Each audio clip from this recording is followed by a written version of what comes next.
Olá, amores! Hoje, nós damos continuidade ao que a gente começou a ver a semana passada, num período de revoluções que tinha o liberté, o igualité e o fraternité como cenário.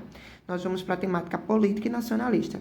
Diante de um cenário europeu de guerras, revoluções e invasão, grande parte dos artistas românticos se interessou pelos acontecimentos históricos e por questões sociais. Essa temática foi retratada sob o ponto de vista da expressão individual, que é uma característica marcante do romantismo. Na tela de grandes dimensões e cores pálidas de Teodorico Geriática, A Balsa de Medusa, o artista francês procurou retratar de forma bastante trágica o naufrágio, em 1816, da embarcação Medusa, pertencente ao governo francês e que rumava em direção ao Senegal. Nessa obra, não é um acontecimento histórico, tá, gente? A obra de Geriática é considerada uma pintura histórica, por não ter uma figura de herói que possa caracterizá-la, certo?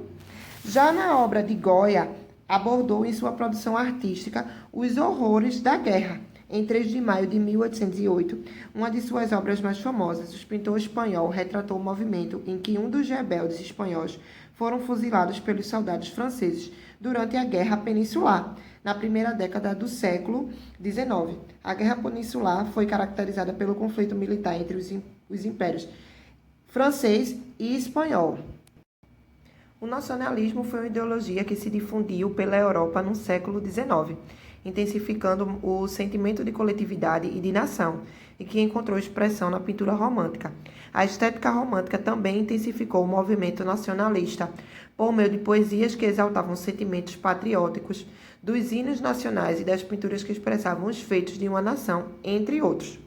Em uma de suas principais obras, A Liberdade Guiando o Povo, Delacroix representou a liberdade, um dos ideais da Revolução Francesa, de forma alegórica, ou seja, personificada por uma figura feminina no centro da sua tela. Suas roupas rasgadas são frutos da intensa luta civil, e ela emerge do povo e o lidera contra os adversários, representando o caráter nacionalista da pintura. A intensa carga emocional com que Delacroix pintou essa tela pode ser notada pela aplicação de cores fortes, somando o uso de contraste de luz e sombra. No romantismo, as paisagens ganharam a condição de sujeito ou elemento principal da obra. Na visão de alguns artistas, como Caspar David Friedrich e William Turner, a natureza apresentava uma força que ultrapassava a compreensão e o domínio humano. Dessa maneira, ora era vista como uma instância espiritual alinhada ao divino, ora como expressão de sentimentos do artista.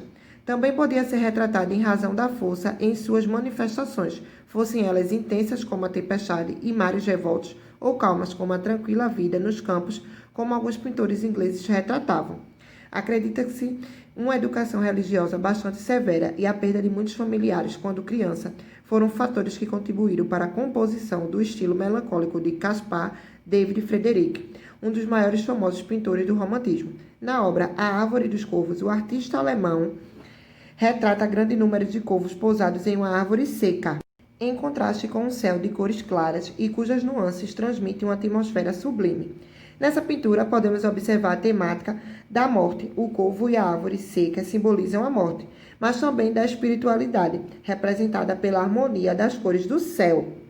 William Turner foi um dos principais pintores de paisagem do romantismo.